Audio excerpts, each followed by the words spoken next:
स्वागत है आप सबका स्टडी फॉर सिविल सर्विसेज पर। इस वीडियो में हम डिस्कस करेंगे चैप्टर नंबर 9 इंडस्ट्रियल रिवॉल्यूशन। ये वीडियो आप स्टडी फॉर सिविल सर्विसेज के यूट्यूब चैनल पर देख रहे हो। अगर आप यूपीएससी या अदर स्टेट पीसीएस जैसे कि यूपीपीएससी, एमपीपीएससी, बीपीएससी इन एग्जाम्स की तैयारी कर रहे हो दोस्तों, तो प्रीलिम प्लस मेंस की तैयारी के लिए, कंप्लीट प्रिपरेशन के लिए आप हमारे पेड ग्रुप को ज्वाइन कर सकते हो। इससे जुड़ी अधिक जानकारी के लिए इन दिए गए कॉलिंग नंबर्स पर कॉल कीजिए। फ्री स्टडी मटेरियल डाउनलोड करने के लिए हमारे पब्लिक टेलीग्राम चैनल को विजिट कीजिए, इसे ज्वाइन कीजिए। राइट, इस वीडियो में हम बात करने वाले हैं इंडस्ट्रियल रिवॉल्यूशन के बारे में। इससे पहले भी इस वीडियो सीरीज़ में हम इंडस्ट्रियल रिवॉल्यूशन को के एस्पेक्ट्स को डिस्कस कर चुके हैं दोस्तों। देखा जाए तो ब्रिटेन में इंडस्ट्रियल रिवॉल्यूशन हुआ, ऐसा हम मानते हैं। इंडस्ट्रियल रिवॉल्यूशन आखिरकार क्या हुआ था ब्रिटेन में, जिसे औद्योगिक क्रांति के रूप में जाना जाता है। तो दोस्तों, वहाँ की जो इंडस्ट्रीज़ थी, वहाँ की इंडस्ट्रीज़ में एक तरीके का ट्रांसफॉर्मेशन आता है।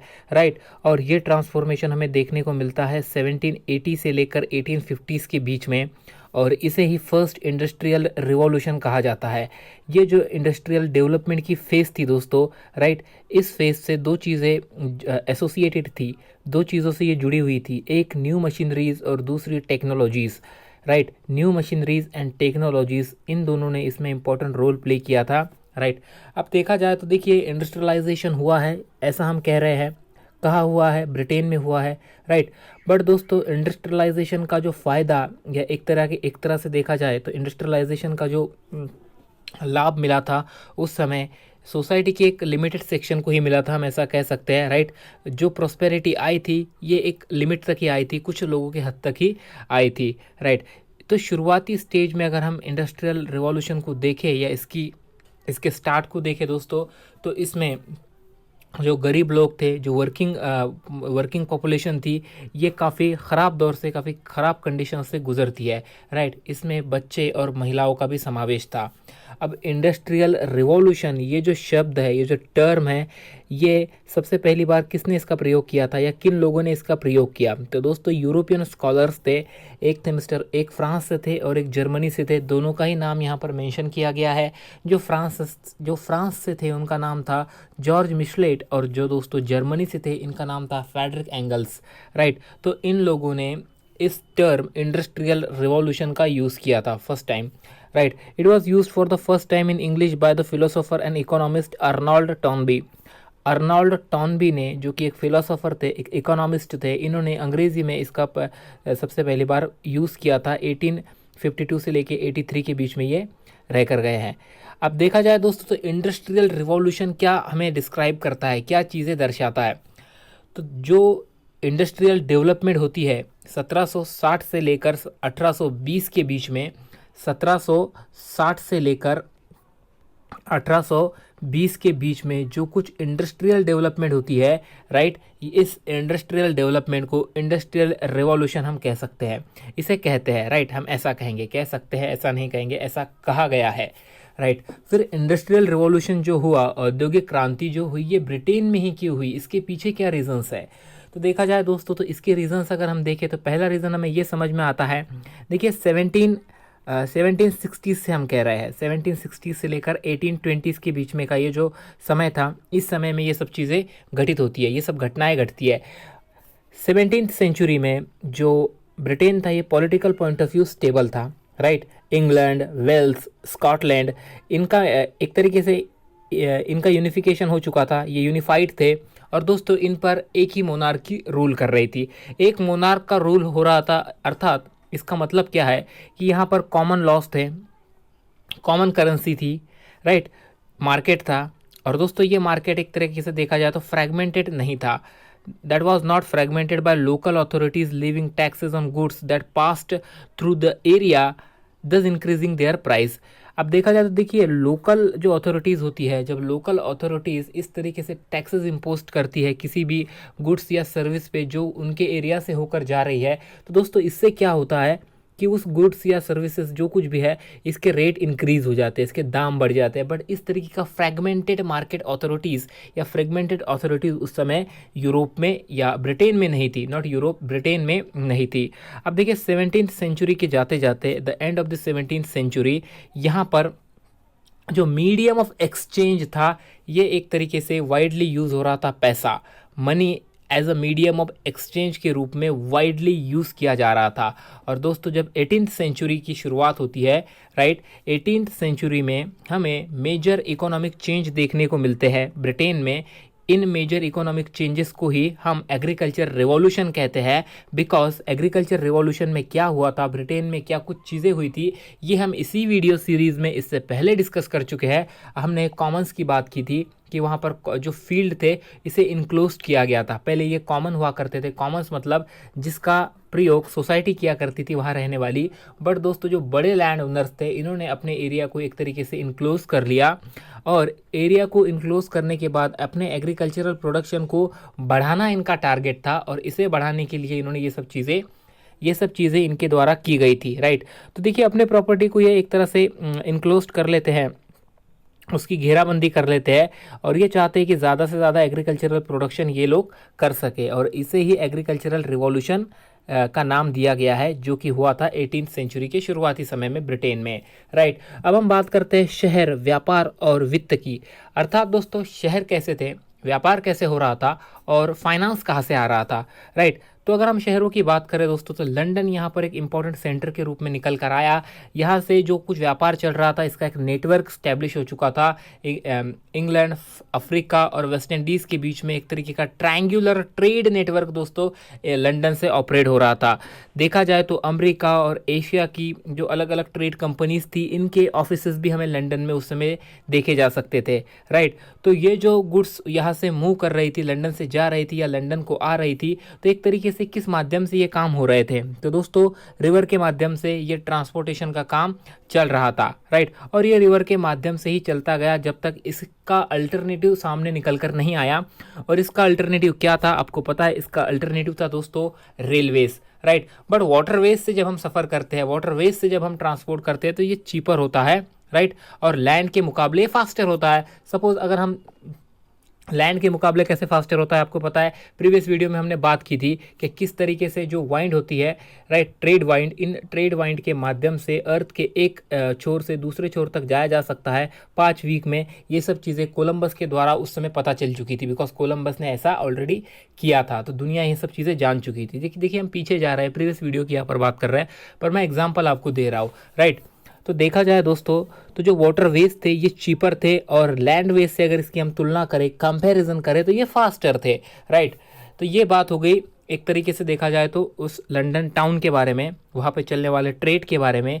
18th सेंचुरी में दोस्तों यूरोप में जो टाउन थे ये एक तरीके से ग्रो हो रहे थे इन रिस्पेक्ट ऑफ एरिया के पॉइंट ऑफ व्यू भी ये फैल रहे थे, और दूसरा दोस्तों यहाँ की पॉपुलेशन भी इंक्रीज हो रही थी, राइट। अब हम बात करते हैं इनके फाइनेंस के बारे में। तो इन्हें फाइनेंस कहाँ से आ रहा था, यहाँ पर बैंकिंग सिस्टम का एक तरीके से स्टार्ट होती है। और दोस्तों जो बैंक ऑफ इंग्लैंड है इसे 1694 में फाउंड कर दिया गया था। बैंक ऑफ इंग्लैंड को 1694 में एक तरीके से फाउंड किया जाता है, इसका फाउंडेशन होता है, इसकी शुरुआत होती है दोस्तों। और देखते ही देखते यहाँ पर काफ़ी सारी बैंक्स एक तरीके से चलना स्टार्ट हो जाती है। यहाँ पर ये कहते हैं कि 100 प्रोविंशियल बैंक आने वाले 10 सालों में इंग्लैंड में एक तरीके से शुरू हो चुकी थी, और ये नंबर फिर 10 सालों में एक तरीके से चौगुना होता है दोस्तों। और 1820s के आते आते तकरीबन 600 बैंक्स यहाँ पर चल रही थी, राइट। और देखा जाए तो 100 बैंक तो अकेले लंदन में ही थी। तो जो फाइनेंशियल रिक्वायरमेंट थी किसी भी तरह से व्यापार को चलाने के लिए या व्यापार को मेंटेन करने के लिए, ये दोस्तों बैंक के माध्यम से पूरी की जा रही थी, राइट।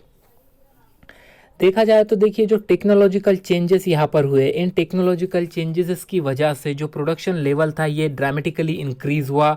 नए ट्रांसपोर्ट का सिस्टम आया, नया ट्रांसपोर्ट का नेटवर्क आया। इस नए ट्रांसपोर्ट के नेटवर्क ने जो कुछ भी चीज़ें फैक्ट्रीज में या बन रही थी इन्हें दोस्तों इनके मार्केट तक पहुँचाना, टारगेटेड मार्केट तक पहुंचाना आसान हो रहा था इससे, राइट। तो दोनों तरह से ये जो डेवलपमेंट है, ये 2 डेवलपमेंट अगर इनकी डेट्स हम देखें, जैसे कि टेक्नोलॉजिकल चेंजेस की शुरुआत कब से होती है, रेलवे नेटवर्क को बिल्ड करना कब से इनका रेलवे नेटवर्क को फैलाना ये कब से शुरू करते हैं, दोनों ही डेट में हमें एक बड़ा गैप देखने को मिलता है दोस्तों। ये गैप इसलिए देखने को मिलता है, देखिए जब भी कोई न्यू टेक्नोलॉजी आती है तो आते से ही उसका एप्लीकेशन नहीं होता है, कोई भी उसे डायरेक्टली उसका यूज़ नहीं करता है। बिकॉज देखिए इसके पीछे कुछ रीजंस हो सकते हैं, जैसे कि पहला रीज़न कि न्यू टेक्नोलॉजी जब भी आती है वो एक्सपेंसिव होती है। दूसरा रीज़न दोस्तों कि पुरानी जो सिस्टम होती है एज़ कम्पेयर टू जिसे वो रिप्लेस करने वाली है वो उससे चीपर होती है, राइट। बट दूसरे अगर हम फैक्टर्स को कंसिडर करें तो न्यू सिस्टम न्यू टेक्नोलॉजी को अगर हम अडॉप्ट करते हैं तो इससे फ़ायदा ही होता है। बट इनिशियली लोग इससे अडॉप्ट करने से इसका यूज़ करने से डरते हैं, राइट। न्यू इनोवेशन जो कुछ भी हो रहे थे दोस्तों, इन न्यू इनोवेशन का उस समय इमीडिएटली लोगों ने इंडस्ट्री में एक तरीके से एप्लीकेशन नहीं किया। यहाँ पर बताया जाता है कि तकरीबन 2600 इनोवेशंस रिकॉर्डेड किए गए हैं 18th सेंचुरी में। 18वीं शताब्दी में 2600 इन्वेंशंस होते हैं। इन 2600 इन्वेंशन में से ही दोस्तों तकरीबन देखा जाए तो जो कुछ इन्वेंशन इसमें से जो आधे इन्वेंशंस थे ये आधे इन्वेंशन 1782 से लेकर 800 के बीच में हुए थे, राइट। अब इस चैप्टर में सिर्फ और सिर्फ 4 इन्वेंशन के बारे में हम बात करने वाले हैं। अब ये 4 इन्वेंशन कौन कौन से है गाइस, राइट। पहला है दोस्तों देखिए जो हमारी आयरन की इंडस्ट्री है इसका किस तरीके से ट्रांसफॉर्मेशन होता है, राइट। कॉटन इंडस्ट्री पर इस नए टेक्नोलॉजी का क्या असर होता है, और देखा जाए तो जो स्टीम की पावर है इसका किस तरीके से प्रयोग किया गया, और रेलवे नेटवर्क ने किस तरह से दोस्तों इसमें एक तरह से रोल निभाया, राइट। तो यहाँ पर हमने बात की कि तकरीबन 2600 इन्वेंशंस थे जो कि इस समय में रिकॉर्ड किए गए थे। इन 2600 इन्वेंशन में से आधे इन्वेंशंस तो दोस्तों उस समय पे होते हैं जब हम इंडस्ट्रियल रिवॉल्यूशन के बारे में जब इंडस्ट्रियल रिवॉल्यूशन यूरोप में या ब्रिटेन में होता है, राइट। बट इस चैप्टर में सिर्फ और सिर्फ 4 मेजर चेंजेस के बारे में ही चर्चा की गई है, या 4 मेजर चीज़ों को ही डिस्कस किया गया है। इसमें से तो एक है आयरन इंडस्ट्री, एक है कॉटन के बारे में, right. Iron and cotton industry, steam का प्रयोग, कैनल और रेलवेज, राइट। तो वन बाय वन इससे जुड़ी हुई कुछ बातें हम यहाँ पर देख लेते हैं। पहले हम कोल और आयरन के बारे में बात करते हैं दोस्तों। तो देखा जाए तो जो ब्रिटिश आयरन की इंडस्ट्री थी इसका जो आउटपुट था ये चौगुना हो चुका था बिटवीन 800 से लेकर 830 के बीच में, राइट। और दूसरे से अगर हम तुलना करते हैं दोस्तों यूरोप से, तो ये एक तरीके से चीपेस्ट प्रोडक्ट मार्केट में सप्लाई कर रहे थे। 1820 में 1 टन आयरन के लिए 8 टन कोल की आवश्यकता होती थी दोस्तों। A ton of pig iron needed 8 ton of coal to make it, right. But 1850 it could be produced by using only 2 ton, right. But 1850 में यहाँ पर हम 2 ही टन का प्रयोग कर रहे थे 1 टन आयरन को बनाने के लिए। तो इस तरीके से टेक्नोलॉजिकल चेंजेस ने रिवॉल्यूशन यहाँ पर लेकर आए, right. By 1848 Britain was smelting more iron than the rest of the world put together. भाई 1848 के बाद से जो कुछ आयरन स्मेल्टिंग के काम ब्रिटेन में हो रहे थे इसके अगर हम कंपैरिजन करते हैं ऑल ओवर द वर्ल्ड से, पूरी दुनिया से दोस्तों, तो ब्रिटेन इससे आगे था। नेक्स्ट था तो कॉटन। देखिए 1880 के बाद में यहाँ की जो कॉटन इंडस्ट्रीज़ थी यहाँ पर एक तरीके से इंडस्ट्रियलाइजेशन का अलग अलग तरह से हमें असर देखने को मिलता है। 2 फीचर्स यहाँ पर इंपॉर्टेंट है दोस्तों। रॉ मटेरियल जो इन्हें चाहिए ये इन्हें कहाँ से मिल रहा था, ये इंपोर्ट कर रहे थे इंडिया जैसे कंट्री से, कॉलोनीज से, और फिनिश प्रोडक्ट को मार्केट में फिर से एक्सपोर्ट कर रहे थे, राइट। तो ये यहाँ पर एक इंपॉर्टेंट चीज़ है। इम्पोर्ट एक्सपोर्ट इनके कंट्रोल में था ब्रिटिशर्स के, और इनके ये कंट्रोल में होने की वजह से जो कॉटन सेक्टर है या कॉटन टेक्सटाइल जो इंडस्ट्री है ये यहाँ पर काफ़ी तेज़ी से ग्रो कर रही थी, राइट। आगे चलते हैं। आगे हम बात करते हैं स्टीम पावर के बारे में। देखिए देखा जाए दोस्तों तो स्टीम पावर का सबसे पहला प्रयोग माइनिंग इंडस्ट्रीज़ में किया गया था थॉमस सेवेरी के द्वारा, राइट। इन्होंने एक ऐसे मॉडल स्टीम इंजन को बनाया था जो कि माइनर्स फ्रेंड के रूप में जाना जाता था। बिकॉज देखिए जब माइन बनाई जाती है तो माइन में मजदूरों को लेबर्स को ले जाना है, वहाँ से लाना है, सुरक्षित ले जाना है, सुरक्षित लाना है, राइट। इसके लिए दोस्तों इन्होंने ये एक माइनर्स फ्रेंड नाम का अपना एक स्टीम के सहायता से चलने वाला एक इंजन टाइप चीज़ बनाई थी, राइट। उसके बाद थॉमस न्यूकॉमन आते हैं दोस्तों। इन्होंने 1712 में एक तरीके से अपना एक नया इंजन लेकर आए थे। फिर जेम्स वैट आते हैं। जेम्स वैट ने जो अपनी मशीन डेवलप की थी 1769 के समय की ये बात है, राइट। जेम्स वैट का जो इन्वेंशन था दोस्तों इसने एक तरीके से देखा जाए तो इस स्टीम इंजन को एक तरीके से पावर कन्वर्टर से एक एनर्जी को दूसरे एनर्जी में कन्वर्ट करने वाले से लेकर से एक प्राइम मूवर के रूप में इसे चेंज कर दिया, राइट। तो इस तरह से हम देख सकते हैं कि ये जो इंजन थे इनका बेहतर और सही तरह से यूज़ होना स्टार्ट हो चुका था। By the end of the 18th century Watt steam engine was beginning to replace hydraulic power. और देखा जाए तो 18वीं शताब्दी के अंत तक जो वैट का स्टीम इंजन था ये एक तरीके से दोस्तों रिप्लेस कर रहा था हाइड्रोलिक पावर को। Watt steam engine was beginning to replace the hydraulic power, right. Next our point is canal and railways. देखा जाए दोस्तों तो कैनल्स, इनिशियली कैनल के माध्यम से ही ट्रांसपोर्ट किया जाता था कोल का सिटीज़ तक, राइट। फिर क्या क्या किया जाने लगा दोस्तों, बड़े जो लैंड ओनर्स थे इनके द्वारा ही ये सब चीज़ें उस समय होनी पॉसिबल थी, राइट। तो बहुत से कैनल्स बनाए गए। 1788 से लेकर 1796 के बीच में यहाँ पर 46 एक तरीके से नए प्रोजेक्ट स्टार्ट किए गए। और आने वाले नेक्स्ट 60 ईयर्स में 400 माइल्स का जो कैनल्स का जो नेटवर्क था इसे बिल्ड किया गया, राइट, व्यापार को सही तरह से चलाने के लिए। इसके बाद देखिए रेलवेज आती है। जो फर्स्ट स्टीम लोकोमोटिव था स्टेफेंसन्स रॉकेट, ये 1814 में दोस्तों सामने निकल कर आता है। और रेलवे ने एक तरीके से नया मीन ऑफ ट्रांसपोर्टेशन दिया जो कि पूरे साल अवेलेबल था, राइट। बिकॉज देखिए कैनल में की कुछ अपनी लिमिटेशंस थी। अगर ज़्यादा बरसात हो जाती है, फ्लडिंग कंडीशन होती है, तो कैनल का आप सही तरह से प्रयोग नहीं कर सकते हैं ट्रांसपोर्टेशन के लिए। तो जो लिमिटेशंस थी दोस्तों कैनल्स की, इस लिमिटेशन को पीछे छोड़ने का काम करती है रेलवे। और रेलवे एक तरह से चीप थी, फास्ट थी और ज़्यादा पैसेंजर कैरी कर सकती थी, अपने साथ ज़्यादा गुड्स को भी ले जा सकती थी। They combine to invention. अब यहाँ पर दो अलग अलग तरह के इन्वेंशन का कॉम्बिनेशन किया गया। आयरन ट्रैक्स बनाए गए। आयरन ट्रैक्स ने क्या किया, वुडन ट्रैक को रिप्लेस किया 1760 से, राइट। और दोस्तों स्टीम इंजन का भी यहाँ पर प्रयोग किया गया। The invention of the railway took the entire process of industrialization to a second stage। भाई रेलवे के एक तरीके से इन्वेंशन ने इंडस्ट्रियलाइजेशन को एक सेकंड लेवल पर ये लेकर गया। 6000 माइल का जो रेलवे नेटवर्क था दोस्तों ब्रिटेन में बनाया जाता है 1830 से लेकर 1850 के बीच में, राइट।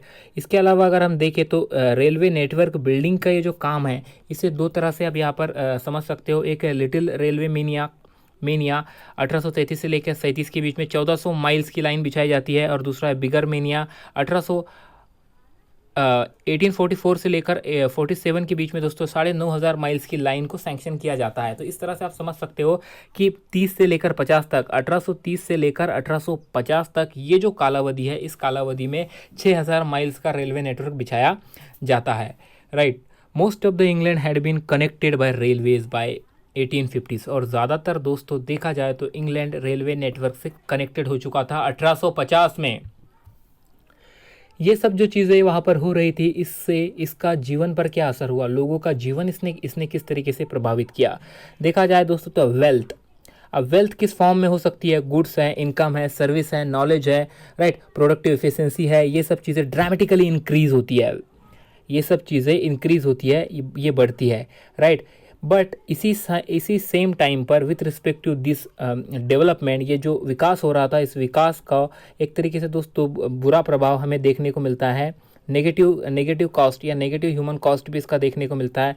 ब्रोकन फैमिलीज, लोग एक तरह से माइग्रेट करते हैं, गाँव से शहरों की ओर जाते हैं, सिटीज़ में आकर रहते हैं। रहने के लिए जो सैनिटेशन या जो कुछ भी बेहतर स्थितियाँ चाहिए वैसी स्थितियाँ इन्हें नहीं मिलती है, राइट। तो देखा जाए दोस्तों तो जो वर्किंग कंडीशंस भी थी जहाँ पर ये लोग वर्क कर रहे थे उस समय पर, वो भी काफ़ी अच्छी नहीं थी, काफ़ी ख़राब स्थितियों में इन्हें काम करना पड़ता था, राइट। भाई इंग्लैंड की जो पॉपुलेशन थी ये 50,000 से ऊपर चली जाती है। और एक तरह से देखा जाए तो इंग्लैंड में 50,000 से ऊपर की पॉपुलेशन की दो ही सिटीज़ थी 1750 साल तक। 1750 में ब्रिटेन में या इंग्लैंड में दो ही ऐसी सिटीज़ थी जिनकी पॉपुलेशन थी 1715 में है। ब्रिटेन में दो सिटी है जिनकी पॉपुलेशन थी 50,000 से ज़्यादा। बट 1850 में दोस्तों ये सिटीज़ का नंबर 29 हो जाता है, राइट। तो आप देख सकते हो कि पॉपुलेशन किस तरह से ग्रो कर रही थी। इसके पीछे माइग्रेशन भी एक रीज़न रहा होगा। तो जो ग्रोथ का जो पेस था दोस्तों ये एक तरह से मैच नहीं कर पाया दूसरी चीज़ों के से। दूसरी चीज़ें कौन सी आ गई, housing, sanitation, clean water, basic public facilities जो होती है, राइट।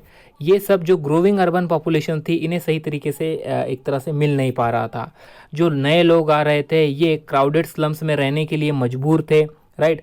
तो दोस्तों ये फैक्ट्रीज़ में काम कर रहे थे, काम के लिए आ रहे थे, तो जहाँ जगह मिल रही थी, जिन स्थितियों में इन्हें रहने के लिए जो जगहें मिल रही थी, उन स्थितियों में ये लोग रह रहे थे। पीने के लिए इन्हें सेफ या यूँ कहे कि सेफ ड्रिंकिंग वाटर भी उस समय पर नहीं हुआ करता था। वर्कर्स, मजदूर, इनकी कंडीशंस कैसी थी भाई? एक सर्वे 1842 में हुआ था जो हमें बताता है कि वर्कर का जो लाइफ स्पान था ये एक तरीके से कम हो जाता है, राइट। और ये सिटीज़ में ज़्यादातर देखने को मिलता है। यंगर एज में ये लोग अपनी जान गंवाते हैं या यंगर एज में इनकी डेथ हो जाती है। इसके अलावा यहाँ पर दोस्तों बच्चों की भी एक तरीके से देखा जाए तो काफ़ी जल्दी डेथ हो रही थी। ये सब चीज़ें यहाँ पर देखने को मिलती है। Half the children fail to survive beyond the age of 5।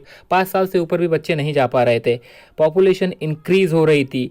Population increase हो रही थी, इसका मतलब ये नहीं है कि बर्थ रेट इंक्रीज हो रहा था, बर्थ रेट की वजह से इंक्रीज हो रही थी। सिटीज़ की पॉपुलेशन इंक्रीज हो रही थी बिकॉज दोस्तों इसके पीछे रीज़न इमिग्रेंट्स थे, राइट। इसके पीछे रीज़न बच्चों का नया जन्म या जो एक तरीके से देखा जाए तो देखिए पॉपुलेशन बढ़ने के क्या कारण है। पॉपुलेशन इंक्रीज हो सकती है बाय बर्थ की वजह से या माइग्रेशन की वजह से, बट यहाँ पर बाय बर्थ नहीं, बाय माइग्रेशन या इमिग्रेंट नॉट माइग्रेशन, बाहर से नहीं आ रहे थे, वही के लोग थे, बट सिटीज़ की पॉपुलेशन इंक्रीज हो रही थी, हम ये कह रहे हैं, राइट। अब देखिए डेथ रिड्यूस हो पाई या एक तरह से देखा जाए डेथ वेयर प्राइमरली कॉस्ट। अब जाने क्यों जा रही थी, लोग मर क्यों रहे थे वहाँ पर? तो इसके पीछे ये है दोस्तों कि हमने देखा कि बेहतर सैनिटेशन कंडीशंस नहीं थी, स्वच्छता की रहने की स्थितियां नहीं थी। ऐसे में कॉलरा, टाइफाइड, जो एयर के माध्यम से बीमारियां होती है जैसे कि ट्यूबरक्लोसिस, ये सब चीज़ों की वजह से लोग अपनी जान गंवा रहे थे। वाटर पोल्यूशन इसका एक इंपॉर्टेंट फैक्टर हो गया। 31,000 लोगों की जान जाती है दोस्तों सिर्फ कॉलरा के आउटब्रेक से 1832 में, right. Until late in the 19th century municipal authorities were neglected the attending municipal authorities neglected in attending to those dangerous condition of life and medical knowledge to understand cure these disease was unknown। भाई देखिए medical जो authorities थी ये भी कुछ limit तक ही काम कर सकती है। ये उन्हीं डिसीज़ को कंट्रोल कर सकती है, उन्हीं मैनेज कर सकती है, उनके लिए ही प्रिवेंटिव मेजर्स लॉन्च कर सकती है जिसका कंट्रोल के बारे में इसे पता है। जो अननोन चीज़ें हैं, जब ऐसी चीज़ें निकल कर आती है तो काफ़ी परेशानियाँ होती है। बच्चे, महिलाएं और औद्योगिकरण, राइट। तो देखा जाए दोस्तों तो इंडस्ट्रियल रिवॉल्यूशन जो होता है, इस इंडस्ट्रियल रिवॉल्यूशन में चिल्ड्रंस, बच्चे और महिलाओं ने एक तरीके से योगदान दिया। ये लोग इंडस्ट्रीज़ में काम कर रहे थे, राइट। इनकी अर्निंग पुरुषों के मुकाबले तो नहीं थी, बट इनकी भी एक तरह से अर्निंग इसके माध्यम से हो रही थी। जो फैक्ट्री के मैनेजर्स थे ये बच्चों को फ्यूचर मजदूर या फ्यूचर लेबर के रूप में देख रहे थे, बिकॉज आज ये काम सीखेंगे तो कल ये काम करेंगे। इस तरीके से वहाँ पे चीज़ें हो रही थी। प्रोटेस्ट भी होता है, निषेध भी होता है। देखा जाए दोस्तों तो प्रॉस्पेरिटी आई, बट कुछ सेक्शन तक ही आई। शुरुआत ऐसी हुई कि जो गरीब लोग थे इनकी जो लिविंग या वर्किंग कंडीशंस थी ये काफ़ी ख़राब चल रही थी। जो महिलाएं थी और जो बच्चे थे, राइट, ये भी काफ़ी तकलीफ़ों से हम कह सकते हैं कि ये गुजर रहे थे। बिकॉज देखिए देखा जाए तो वर्किंग आवर्स इसमें मेन फैक्टर है दोस्तों। कितने घंटे आप काम कराते हो, कितना पैसा देते हो, किस कंडीशंस में आप काम कराते हो, ये भी मैटर करता है। बट लोग काम इसलिए करते हैं कि उनके पास कोई काम होता ही नहीं है। तो ऐसे स्थितियों में जो कुछ भी है उसी से लोग जुड़े हुए रहते हैं, ये भी एक सत्यता है। बट देखा जाए दोस्तों तो एक तरीके से यहाँ पर डिमांड बढ़ती है कि मिनिमम वेजेस दिया जाए, राइट। महिलाएं और जो बच्चे हैं इनके जो वर्क आवर्स है इन्हें एक तरीके से लिमिटेड किया जाए, राइट। जो मशीनरी आ रही है दोस्तों, मशीनरी की वजह से जो जॉब लॉस हो रहे हैं इन्हें एक तरीके से एड्रेस किया जाए, राइट। ये काफ़ी सारे अलग अलग क्वेश्चंस थे, ये अलग अलग फैक्टर्स थे जिनके लिए प्रोटेस्ट उस समय वहाँ पर देखने को मिलते हैं। Government reacted by repression and by new laws that denied people the right to protest. अब गवर्नमेंट ने यहाँ पर रिप्रेशन की पॉलिसी का यूज़ किया, राइट। जो कुछ भी डिमांड्स की जा रही थी उसे पूरा नहीं किया और लॉस के माध्यम से इसे एक तरीके से इस आंदोलन को रोकने का या इस विरोध को दबाने की इन्होंने कोशिश की। कॉर्न लॉज भी ये लोग लेकर आए थे, बाद में इन्होंने इसे वापस भी कर लिया था। प्रीवियस वीडियो में हमने इससे बात की थी। प्रीवियस वीडियो नहीं, मैं क्लास 11 की नहीं बात कर रहा हूँ, इससे पहले इस वीडियो सीरीज़ में इस पर हम बात कर चुके हैं। अब हम बात करते हैं दोस्तों लॉस के बारे में। देखिए 1819 में एक लॉ पास किया जाता है। इस लॉ के हिसाब से फैक्ट्री में काम करने वाले जो बच्चे हैं दोस्तों, जिनकी एज 9 से लेकर 16 के ईयर तक है, इनके जो वर्किंग आवर्स है ये 12 घंटे कर दिए जाते हैं एक दिन में, राइट। इसके अलावा माइन और कोलियर्स एक्ट आता है 1842 में। इसमें क्या होता है दोस्तों, जिनकी एज 10 जिन बच्चों की एज 10 वर्ष से, जिनकी आयु 10 वर्ष से कम है, उन्हें दोस्तों एक तरीके से बैन कर दिया जाता है ऐसी स्थितियां में माइन में काम करने के लिए। ओके, 10 आवर्स बिल आता है, इसे इंट्रोड्यूस किया जाता है 1847 में। और दोस्तों इससे मोर देन 30 साल के एजुटेशन के बाद, after more than 30 year agitation, limited hour तक काम करने के लिए की जो पॉलिसी थी पुरुष के लिए और महिलाओं के लिए, राइट, ये आती है। और 10 साल तक मेल वर्कर के लिए ये एक तरीके से इन्हें 10 साल नहीं, एक्सट्रीमली सॉरी, 10 आवर्स तक, 10 घंटे तक काम करने के इनके जो घंटे हैं इसे लिमिट किया जाता है कि अब ये 10 घंटे तक काम करेंगे, राइट। उसके बाद दोस्तों फेल्डर्स फैक्ट्री एक्ट आता है 1847 में, और इस एक्ट के माध्यम से प्रोहिबिट किया जाता है बच्चे और महिलाओं के वर्क 10 घंटे से ज़्यादा वर्क करने को। 10 घंटे से ज़्यादा इनसे भी काम नहीं लिया जाएगा। 18वीं सेंचुरी में दोस्तों इंग्लैंड विटनेस करता है एग्रीकल्चरल रिवॉल्यूशन को, और यहाँ से इनक्लोजर की प्रोसेस स्टार्ट होती है, राइट। 18वीं सेंचुरी के बिगिनिंग से इनक्लोजर की प्रोसेस स्टार्ट हुई थी। कॉमन्स लैंड और जो प्रॉपर्टी थी लैंड ओनर्स की, ये अपने लैंड ओनर अपनी प्रॉपर्टी को इनक्लोज करना स्टार्ट करते हैं, राइट। दोस्तों अब हम बात करते हैं कि इंडस्ट्रियलाइजेशन की डिबेट। देखा जाए तो 1970s 1970 तक हिस्टोरियन दोस्तों इंडस्ट्रियल रिवॉल्यूशन को किस तरीके से डिस्क्राइब करते हैं। ये कहते हैं कि 1780 से लेकर 1820 के बीच में जो चेंजेस आते हैं ब्रिटेन में, इन चेंजेस को ही हम इंडस्ट्रियल रिवॉल्यूशन कहते हैं, राइट। बट इंडस्ट्रियल रिवॉल्यूशन में जो कुछ भी चेंजेस आए, इस चेंजेस का जो लाभ था ये सारे ही ब्रिटेन में रहने वाले वर्ग को नहीं मिला। इसका लिमिटेड सेक्शन था सोसाइटी का, जिस सोसाइटी के सेक्शन में ही प्रॉस्पेरिटी आई, बाकी तो मजदूर थे, राइट। ओके,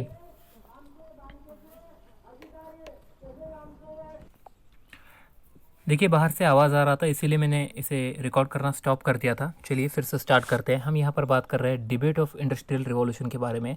1970 तक दोस्तों हिस्टोरियन जो टर्म इंडस्ट्रियल रिवॉल्यूशन को है, इसे इस तरह से देखा करते थे कि ब्रिटेन में 1780 से लेकर 1820 तक जो कुछ भी चेंजेस आते हैं, इस चेंजेस को ही हम इंडस्ट्रियल रिवॉल्यूशन कहते हैं, राइट। बट दोस्तों इसे रिवॉल्यूशन कहना कितने हद तक सही रहेगा, बिकॉज देखिए रिवॉल्यूशन का अर्थ क्या होता है, क्रांति होता है। बट ब्रिटेन में जो कुछ बदलाव आए, जो कुछ इनोवेशंस हुए, ये ऐसे इनोवेशंस तो ब्रिटेन के बाहर भी हो रहे थे, व्यापार तो ब्रिटेन के बाहर भी हो रहा था, राइट। बट दोस्तों सिटीज़ तो ब्रिटेन के बाहर भी डेवलप हो रही थी, बट यहाँ पर जिस कॉन्सेंट्रेशन में ये सब चीज़ें हो रही थी, ये इसे दूसरे जगहों से अलग करती है। There was a relatively greater concentration of worker in factories. भाई फैक्ट्रीज का जो कॉन्सेंट्रेशन था ये ग्रेटर था। यहाँ पर अगर हम देखें पैसे का ज़्यादा यूज़ हो रहा था। until well into the 19th century, large region of England remain untouched by factories or mine, and therefore the term industrial revolution was regard as inaccurate. ये कहते हैं कि ब्रिटेन में हम कह रहे हैं कि इंडस्ट्रियल रिवॉल्यूशन हुआ था, बट दोस्तों ब्रिटेन का जो लार्जर एरिया था यहाँ पर फैक्ट्रीज़ नहीं थी, यहाँ पर माइंस नहीं थी। अगर हम लंदन या कुछ लिमिटेड सिटीज़ को अगर देखें तो इन सिटीज़ के अलावा जो दूसरे इलाके थे यहाँ पर कोई ऐसे बदलाव नहीं आए थे। इस वीडियो सीरीज़ में हमने बात की ना कि सिटीज़ की पॉपुलेशन इंक्रीज़ हो चुकी थी, बट बाय बर्थ नहीं हुई थी, इमिग्रेशन की वजह से हुई थी। तो गाँवों से लोग शहरों की ओर जा रहे थे, बिकॉज देखा जाए तो वहाँ पर जो प्रॉपर्टी थी दोस्तों, जो पहले कॉमन्स के रूप में जानी जाती थी, उसे अब इनक्लोज करना स्टार्ट कर दिया गया था बड़े लैंड ओनर्स के द्वारा। काफ़ी सारे इसमें फैक्टर्स हैं जो इसके पीछे रिस्पॉन्सिबल हमें देखने को मिलते हैं। तो देखा जाए तो इसे इंडस्ट्रियल रिवॉल्यूशन कहना एक तरीके से इनएक्यूरेट होगा, ऐसा यहाँ पर कहा जाता है। इंग्लैंड में जो बदलाव आ रहे थे दोस्तों ये रीजनल मैनर में आ रहे थे। जैसे कि अगर हम देखें लंदन, मैनचेस्टर, बर्किंघम और न्यूकासल, ये जो थे England had changed in regional manner prominently around the cities of London, Manchester, Birmingham rather than throughout the country। तो ये जो बड़ी सिटीज़ है जैसे कि लंदन, मैनचेस्टर और बर्किंघम, यहाँ पर चेंजेस हो रहे थे, पूरी कंट्री में चेंजेस हमें देखने को नहीं मिलते हैं। Could the growth in the cotton or iron industry or in foreign trade from the 1780s to 1820s called revolutionary? अब देखा जाए तो दोस्तों कॉटन और आयरन इंडस्ट्रीज़ और फॉरेन के साथ फॉरेन ट्रेड, ये जो चीज़ें थी जो 1780 से लेकर 1820 के बीच में हुई, राइट, क्या ये रिवॉल्यूशनरी थी? देखा जाए तो दोस्तों जो ग्रोथ हो रही थी कॉटन टेक्सटाइल में, राइट, ये एक तरीके से इम्प्रेसिव ग्रोथ थी। ऐसी ग्रोथ इससे पहले नहीं हो रही थी या नहीं हो पाई बिकॉज इसके पीछे काफ़ी सारे रीजंस थे।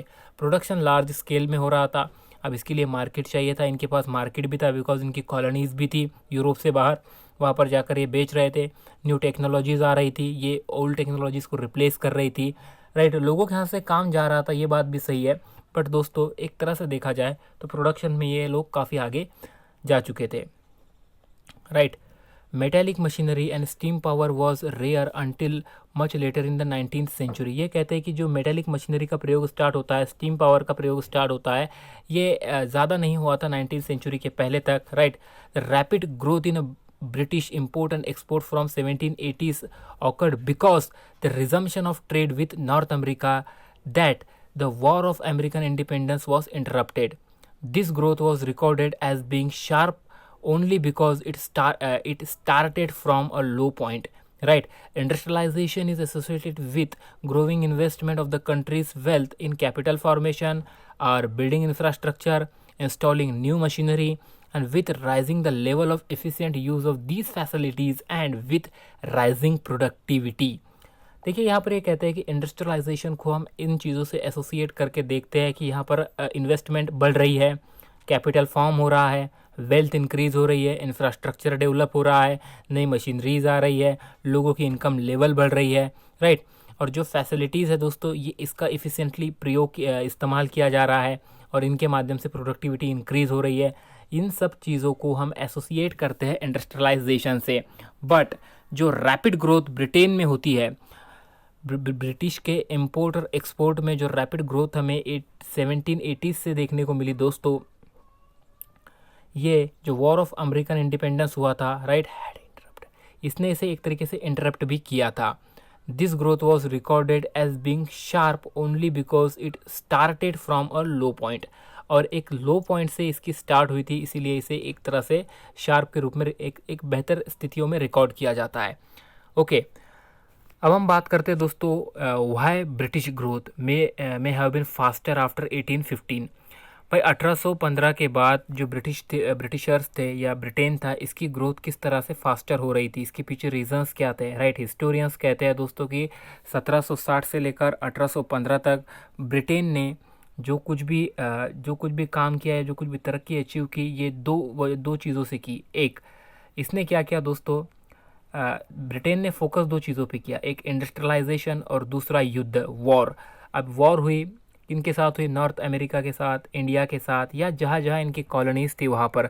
Britain was at war for 36 out of 60 year from 1760s। Capital that was borrowed was use to fight the war rather than invested. देखा जाए तो 60 सालों में 36 साल तो ये लोग फाइट ही करते रहे, लड़ते ही रहे। जो इनके पास पैसा था, ये पैसा इन्वेस्ट करने की जगह ये युद्ध में ही जाता रहा, right.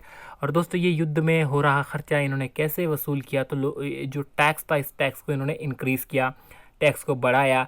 As much as 35% of the cost of the war was made by taxing people's income. 35% जो खर्च था युद्ध का, ये हासिल कर रहे थे लोगों पर टैक्स लगाकर। Worker were transferred out of factories and farm to the army.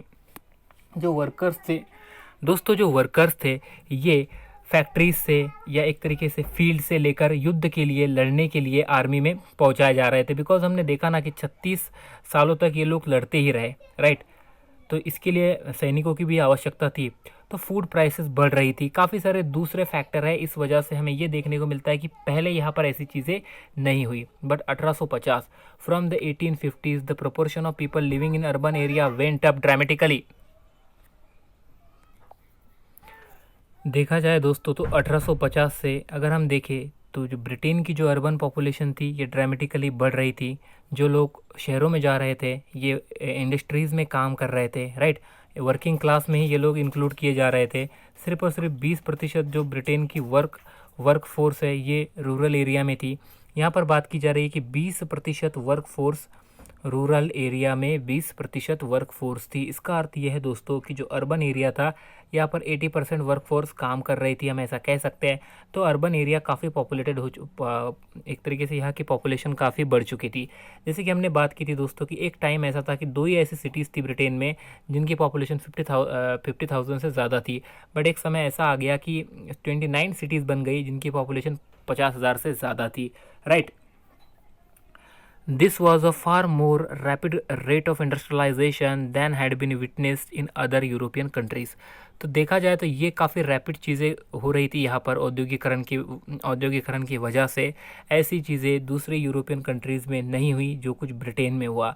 Britain में 80% वर्क फोर्स, वर्किंग पॉपुलेशन या वर्कर्स अर्बन एरियाज़ में काम कर रहे थे और 20% जो वर्कर्स थे ये रूरल एरिया में काम कर रहे थे। हमने देखा कि अर्बन एरिया में जो कुछ भी डेवलपमेंट हुई या जो कुछ भी चेंजेस हुए तो ये भी दोस्तों लिमिटेड जगहों तक ही सीमित थे। जैसे कि यहाँ पर इन सिटीज़ का नाम है लंदन, मैनचेस्टर, बर्किंघम, राइट। पूरे कंट्रीज़ में ये सब इंडस्ट्रीज़ या माइन ये सब चीज़ें फैल नहीं रही थी, डेवलप एक तरीके से इसकी शुरुआत नहीं हो रही थी। जो सिटीज़ थे ये एक तरीके से बड़े सेंटर बनते हुए दिखाई दे रहे थे। देखिए इस वीडियो को 2 बार तो रोकना पड़ा ड्यू टू वॉइस, बाहर से जो आवाज़ें आ रही थी ये भी रिकॉर्ड हो जाती है वीडियो को रिकॉर्ड करते समय। तो आई होप कि आपने इसे पूरा देखा होगा। इसे आप लाइक कर सकते हो और कमेंट बॉक्स में अपना कमेंट दे सकते हो, राइट। देखिए एग्ज़ाम पॉइंट ऑफ व्यू काफ़ी जो इंपॉर्टेंट पॉइंट्स होते हैं ये तो हमें इसमें नहीं मिलेंगे, बट एक तरीके से इन वीडियोस को देखकर कुछ चीज़ें आपके माइंड की क्लियर हो सकती है कि बुक में से हमें क्या पढ़ना है क्या नहीं पढ़ना है, राइट। इस वीडियो को अंत तक देखने के लिए आपका बहुत बहुत आभार, थैंक यू। हम मिलेंगे अगले वीडियो में, बाय।